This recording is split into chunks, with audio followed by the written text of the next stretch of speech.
Good morning student. आज आपल्याला एक इम्पॉर्टंट टॉपिक डिस्कस करायचा आहे, तो म्हणजे ऑप्टिक्स. ऑप्टिक्सची रिलेटेड फिनॉमिन जसं की reflection, refraction, total internal reflection, interference, diffraction हे पुढच्या 2 वर्षात आपल्याला स्टडी करायचं आहे. तुम्ही कोणतीही कॉम्पिटिटिव्ह एक्झाम द्या, त्याच्यामध्ये ऑप्टिक्सवर क्वेश्चन असणार आहेत. तुम्ही जर नीट देणार असाल तर नीटला या टॉपिकवर 5 क्वेश्चन असतात. तुम्ही जेई देणार असाल तर या टॉपिकवर 4 क्वेश्चन असतात. महाराष्ट्र सी ई टीला या टॉपिकवर 5 क्वेश्चन असतात. त्यामुळं या टॉपिकच्या आयडिया क्लिअर असणं अगदी गरजेचं आहे.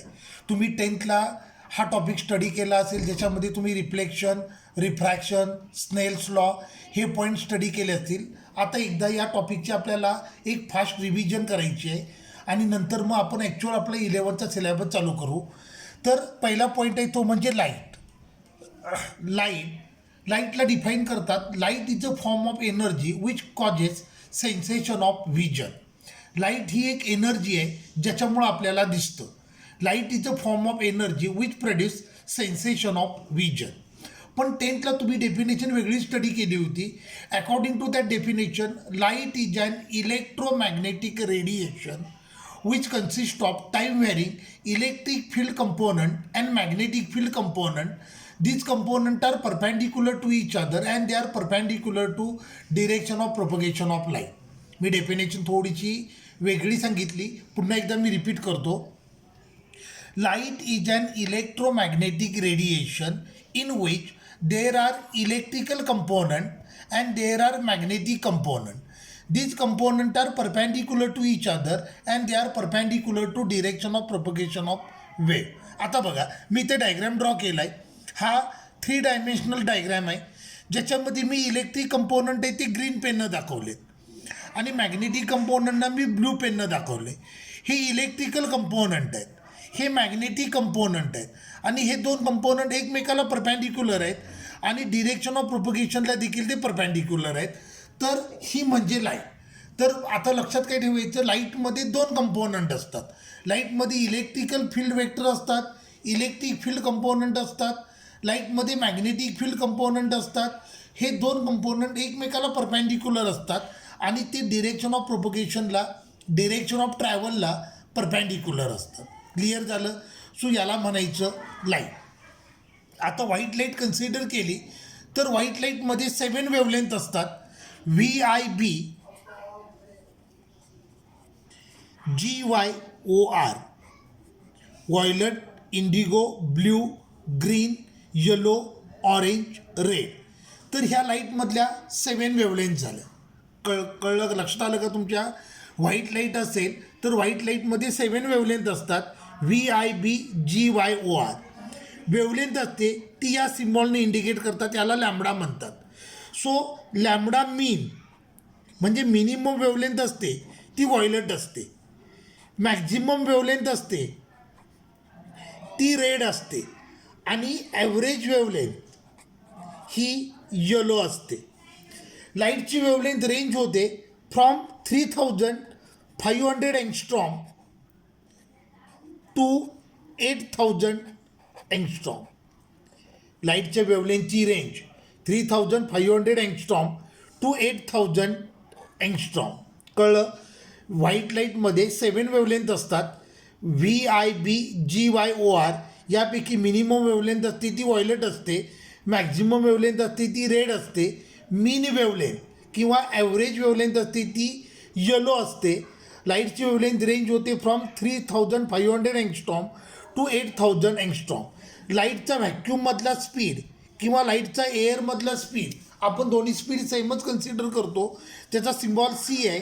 आणि लाईटचा एअरमधला स्पीड असतो 3 × 10⁸ मीटर पर सेकंड. क्लिअर झालं? अबाउट लाईट तुमच्या लक्षात आलं. लाईट म्हणजे electromagnetic radiation. Light is an electromagnetic energy in which there are electrical component, there are magnetic component. Both components are perpendicular to each other and both are perpendicular to direction of propagation of light. हा इथं 3D diagram मी draw केला आहे, ज्याच्यामध्ये मी electric field vector दाखवलेत, electrical component दाखवलेत, magnetic component दाखवलेत. हे 2 component एकमेकाला परपॅन्डिक्युलर आहेत आणि ते डिरेक्शन ऑफ प्रोपगेशनला देखील परपेंडिक्युलर आहे. लक्षात आलं? तर लाईटबद्दल बेसिक इंट्रोडक्शन तुमच्या लक्षात आलं का? व्हाईट लाईट असेल तर त्याच्यामध्ये 7 वेवलेंथ, त्यापैकी मिनिमम वेवलेंथ असते ती व्हायलेट असते, मॅक्झिमम वेवलेंथ असते ती रेड असते आणि ॲव्हरेज वेवलेंथ ही येलो असते. क्लिअर झालं? आता पुढचा पॉईंट आपल्याला स्टडी करायचा आहे, standard luminosity curve. Standard luminosity curve. आता बघा, sensitivity of normal human eye versus wavelength.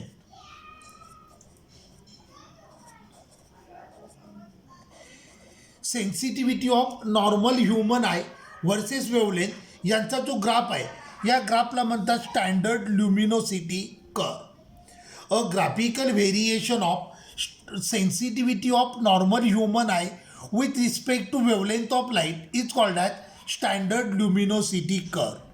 आणि हा कर्व असा येतो. म्हणजे काय होतं बघा, ग्राफमध्ये जशी वेवलेंथ इन्क्रीज होते, नॉर्मल ह्युमन आयची सेन्सिटिव्हिटी देखील इन्क्रीज होते. एका पर्टिक्युलर वेवलेंथला नॉर्मल ह्युमन आय याची सेन्सिटिव्हिटी मॅक्झिमम असते. फर्दर वेवलेंथ इन्क्रीज झाली की sensitivity of normal human I decrease होते. हे जे ग्राफिकल व्हेरिएशन आहे, हा जो ग्राफ आहे, या ग्राफला म्हणतात स्टँडर्ड ल्युमिनोसिटी कर्व. आणि नॉर्मल ह्युमन आय याची सेन्सिटिव्हिटी मॅक्झिमम असते फॉर वेवलेंथ 555 नॅनोमीटर. लक्षात आलं का? नॉर्मल ह्युमन आय त्याची सेन्सिटिव्हिटी मॅक्झिमम असते फॉर वेवलेंथ 555 नॅनोमीटर किंवा 5550 अँगस्ट्रॉम. लक्षात आलं? नॅनोमीटरमध्ये 555 आणि अँगस्ट्रॉममध्ये 5550 अँगस्ट्रॉम. लक्षात आलं? आता ही वेवलेंथ आहे ती येलो आणि ग्रीन यांच्यामध्ये आहे. ही वेवलेंथ आहे ती येलो वेवलेंथ आणि ग्रीन वेवलेंथ यांच्या मिडलला आहे, यांच्या मध्ये येते. त्यामुळं normal human eyes are equally sensitive for green and yellow colour. Clear झालं? यावर एकदा AIPMTला क्वेश्चन विचारला आहे. So sensitivity of normal human eye is maximum for wavelength 555 nanometre. These wavelength lies between green and yellow color, so normal human eyes are equally sensitive for green and yellow color. Clear झालं? मी 2 point discuss केले, what is light and some important facts about light. Standard luminosity curve. Standard luminosity curve म्हणजे graphical variation of sensitivity of normal human eye with respect to wavelength of light. आणि ही सेन्सिटिव्हिटी maximum असते for wavelength 555 nanometer which lies between green and yellow colour. So normal human eyes are equally sensitive for yellow and green colour. आता source of light. आता जो object light emit करतो त्याला म्हणतात source of light. An object emitting a light is called as source of light. An object emitting a light is called as source of light. Depending upon distance, sources are classified into 2 groups. Depending upon distance, there are 2 types of source: point source and extended source.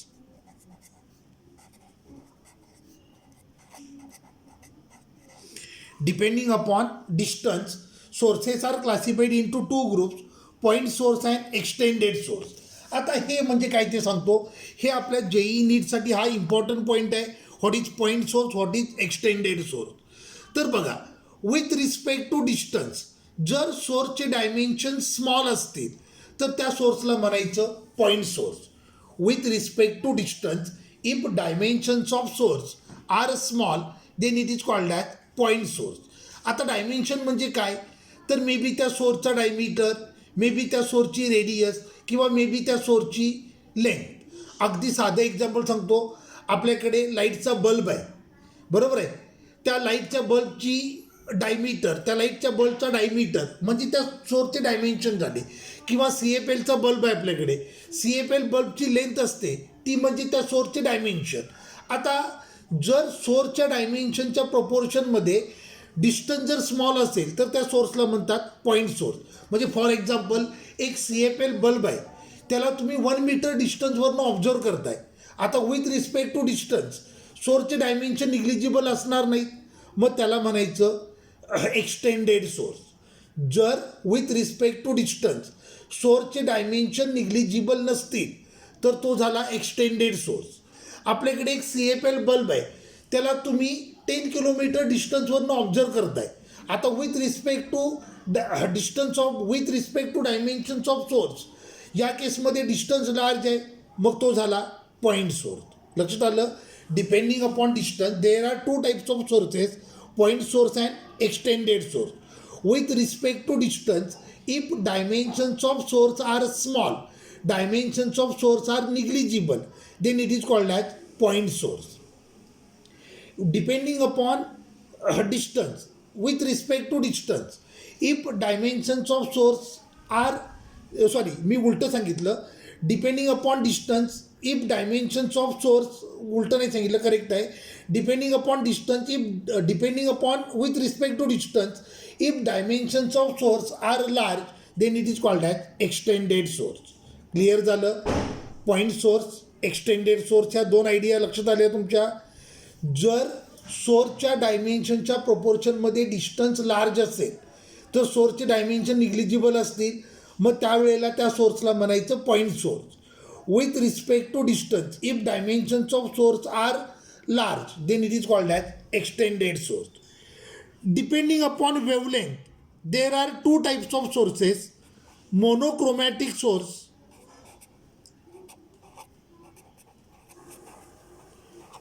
And polychromatic source.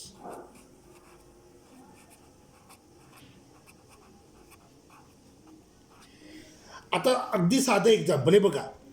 Croma याचा अर्थ colour. Croma म्हणजे काय? Colour. Mono म्हणजे 1. ज्या लाईटमध्ये एकच colour असतो, जो सोर्स सिंगल कलरवाली लाईट इमिट करतो त्याला म्हणायचं मोनोक्रोमॅटिक सोर्स. फॉर एक्झाम्पल एक ग्रीन बल्ब आहे, ग्रीन लाईट आहे, ब्ल्यू लाईट आहे, येलो लाईट आहे, हे सगळ्या सिंगल कलरवाल्या लाईट आहेत. जो सोर्स सिंगल कलरवाली लाईट इमिट करतो त्याला म्हणायचं मोनोक्रोमॅटिक सोर्स. जो सोर्स एकापेक्षा जास्त कलरच्या लाईट इमिट करतो त्याला म्हणायचं पॉलिक्रोमॅटिक सोर्स. सन व्हाईट लाईट इमिट करतो ज्याच्यामध्ये 7 वेवलेंथ असतात, तर सन हा कोणता सोर्स झाला? Polychromatic source. क्लिअर झालं. Monochromatic source and polychromatic source. जो सोर्स सिंगल कलरवाली लाईट इमिट करतो त्याला म्हणायचं monochromatic source.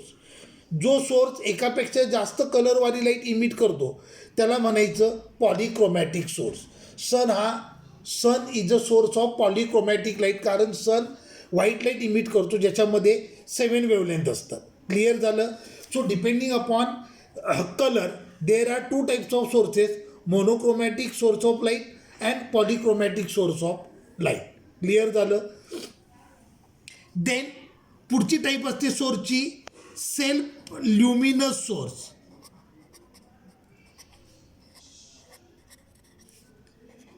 And non luminous source.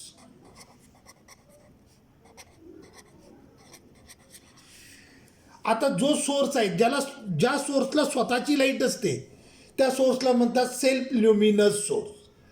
आणि नॉन ल्युमिनस सोर्स म्हणजे ज्या सोर्सला स्वतःची लाईट नाही आहे त्याला म्हणायचं non luminous source. A source emitting its own light is called as self luminous source. A source which does not has its own light is called as non luminous source. तर ह्या झाल्या सोर्सच्या type. लक्षात आलं. तुम्ही 10th मध्ये object जो use करत होता तो ॲक्च्युली ऑब्जेक्ट म्हणजे लाईटचा सोर्स होता. क्लिअर झालं का मी काय म्हणतो? लक्षात आलं. तुम्ही 10th मध्ये ऑब्जेक्ट प्लेस करत होता, देन लेन्स वापरून त्याचे इमेजेस ऑब्टेन करत होता. तो ऑब्जेक्ट म्हणजे ॲक्च्युली काय असतो? लाईटचा सोर्स असतो.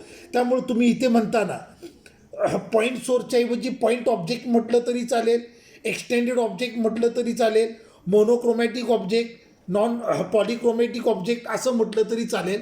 ऑब्जेक्ट म्हणजेच लाईटचा सोर्स. तर सोर्सच्या 3 टाईप लक्षात आल्या.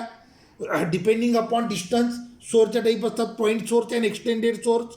Depending upon colour monochromatic and polychromatic. आणि depending upon their own light सोर्सच्या टाईप असतात self luminous source and non luminous source. Clear झालं. आता 10th तुम्ही मॅग्निफिकेशन स्टडी केलं असेल. मॅग्निफिकेशन तर आता जेई नीटच्या लँग्वेजमध्ये त्या मॅग्निफिकेशनला म्हणतात linear magnification.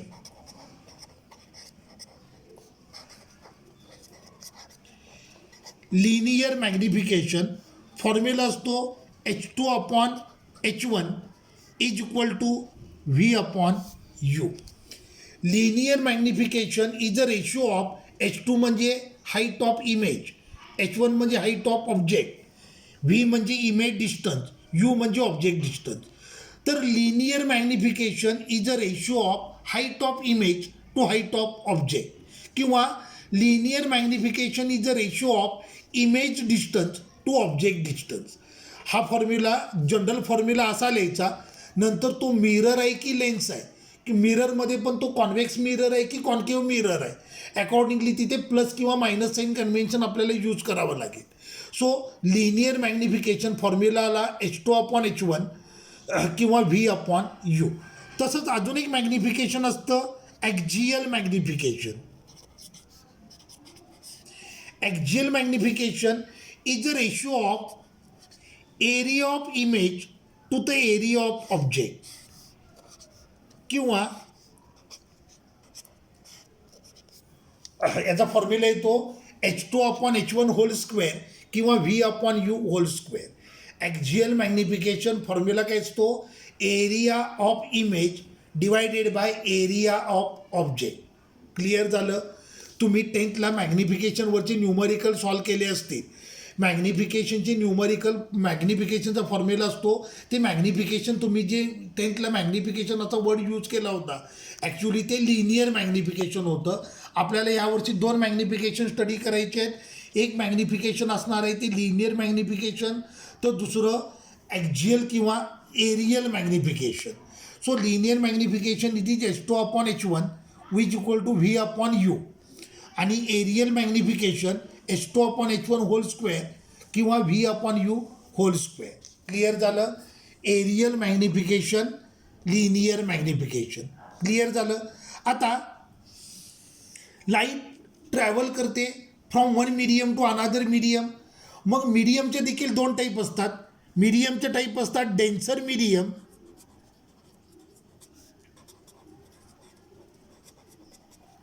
And rarer medium. There are 2 types of medium, denser medium and rarer medium. बरोबर आहे. ज्या मीडियमची डेन्सिटी कम्पॅरेटिव्हली लार्ज असते त्या मीडियमला म्हणायचं denser medium. A medium whose density is comparatively large is called as denser medium. किंवा असं म्हटलं तरी चालेल a medium whose refractive index is large is called as optically denser medium. A medium whose density is comparatively less is called as rarer medium. A medium whose refractive index is comparatively small is called as rarer medium. एखादं medium rarer आहे की denser आहे हे without comparison आपल्याला सांगता येत नाही.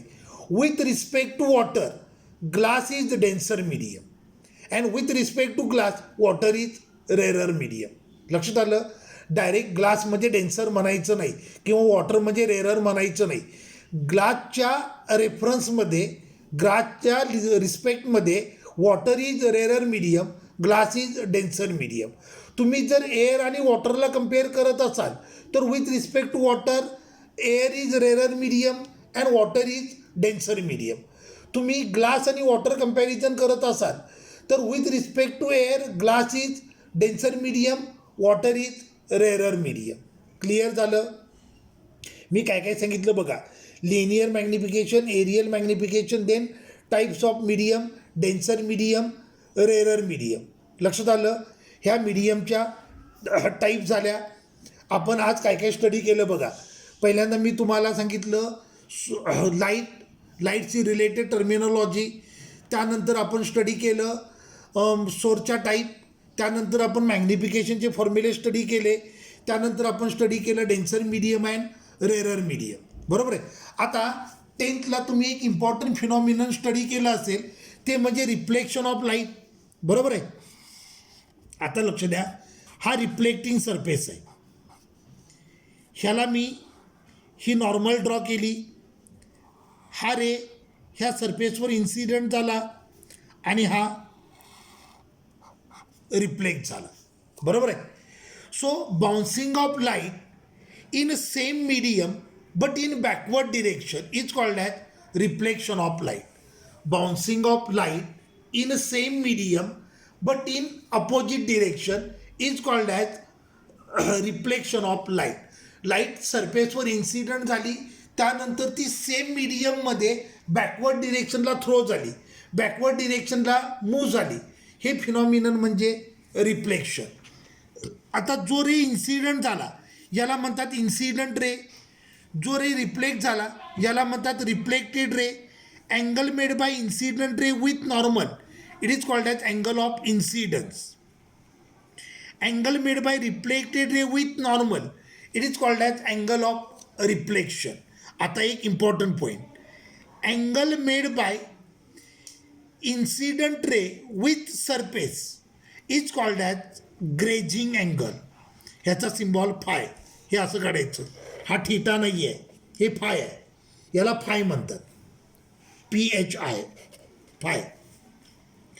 Angle made by incident ray with surface किंवा angle made by reflected ray with surface is called as glancing angle or grazing angle. Clear झालं. आता बघा, हा रे इथे इन्सिडंट झाला आणि इकडे रिफ्लेक्ट झाला. जर हे मीडियम नसतं तर रे असा ट्रॅव्हल झाला असता. बरोबर आहे. म्हणजे ही लाईटची ओरिजिनल डिरेक्शन आहे.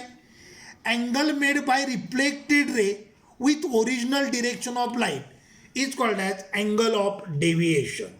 कळलं. Angle made by reflected ray with original direction of light is called as angle of deviation.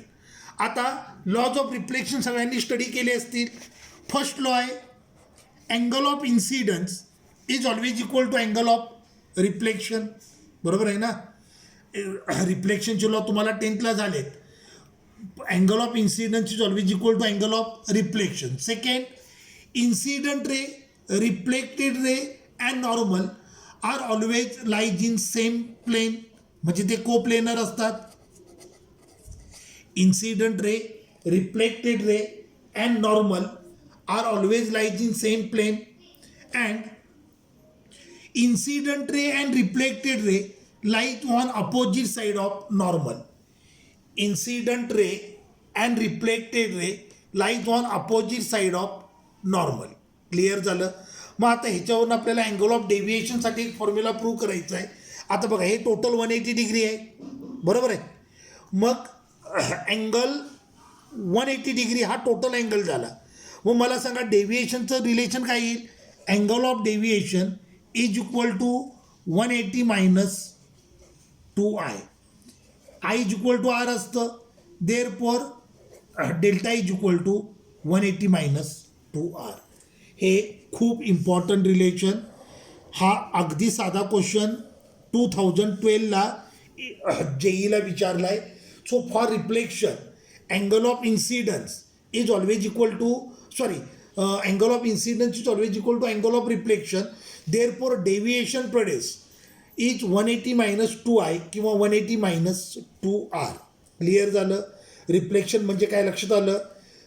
Reflection म्हणजे bouncing of light in same medium but in backward direction is called as deviation, is called as reflection. Angle made bye incident ray with normal is angle of incidence. Angle made by reflected ray with normal, it is angle of reflection. Angle made by incident ray with surface, it is called as glancing angle or grazing angle. Angle made by reflected ray with original direction of light, it is called as angle of deviation. According to law of reflection I is always equal to R असतं. त्याच्यावरनं मी डेव्हिएशनचं रिलेशन prove केलं.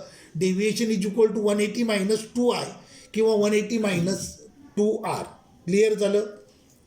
आता लक्ष द्या. In case of reflection, before reflection after reflection ray same मीडियममध्येच आहे, फक्त त्याच्या व्हिलॉसिटीची डिरेक्शन काय झाली, बदलली. पहिल्यांदा तो टुवर्ड सरफेस मूव्ह झाला होता. आफ्टर रिफ्लेक्शन तो कसा मूव्ह झाला, away from surface. Velocity vector quantity आहे, म्हणजे व्हिलॉसिटीला मॅग्निट्यूडसोबत डिरेक्शन असणार आहे.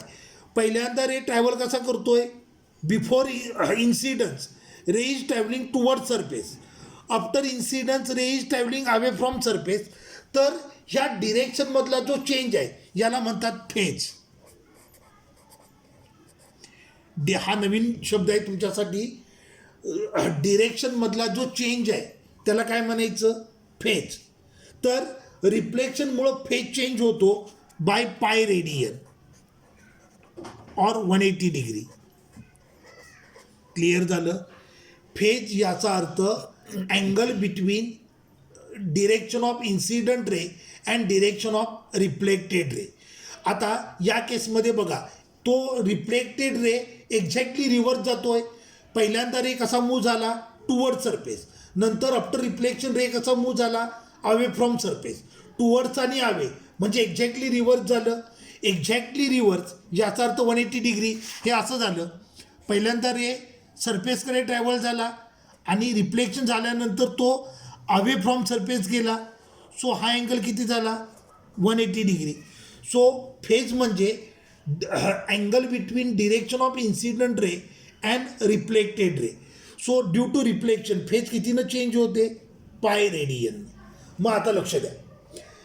In case of reflection, before reflection after reflection ray same मीडियममध्येच आहे, त्यामुळं त्याची वेवलेंथ कॉन्स्टंट राहील.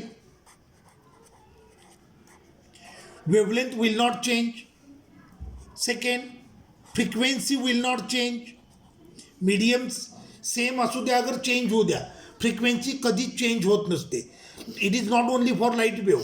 कोणत्याही टाईपची वेव्ह असेल, लॉन्जिट्युडिनल वेव्ह, ट्रान्सवर्स वेव्ह, कोणत्याही टाईपची वेव्ह असू द्या, फ्रिक्वेन्सी ज्या वेळेला मीडियम चेंज होतं त्यावेळेला वेवलेंथ स्पीड चेंज होतात, पण फ्रिक्वेन्सी चेंज होत नसते. आता रिफ्लेक्शनच्या केसमध्ये बघा, before incidence after incidence medium same आहे, सो वेवलेंथ सेम राहील, फ्रिक्वेन्सी सेम राहील, kinetic energy of light same राहील आणि तिचा स्पीड देखील सेम राहील. Okay. Due to reflection there is no change in wavelength, there is no change in frequency, there is no change in kinetic energy, there is no change in speed of light. बरोबर आहे. Before reflection after reflection speed same राहील, kinetic energy same राहील. लाईटची before incidence after incidence kinetic energy same राहते, wavelength same राहते, पण phase मात्र कितीनं चेंज होते, phase changes by pi radian और 180 डिग्री. क्लिअर झालं. हा एक important point. So due to reflection there is a phase change of pi radian. बाकी wavelength, frequency, kinetic energy, speed ह्याच्यामध्ये चेंज असणार नाही. लक्षात आलं. आता ह्याच्या पुढे आपल्याला स्टडी करायचं आहे ते म्हणजे image formation by plane mirror, त्यानंतर image formation by convex mirror, concave mirror, refraction, त्याच्या बेसिक आयडिया ते आपण पुढच्या लेक्चरमध्ये स्टडी करूयात. हे तुम्ही स्टडी करा, त्याच्या नोट्स बनवा, म्हणजे तुम्हाला घरी स्टडी करताना प्रॉब्लेम येणार नाही. ओके, गुड लक.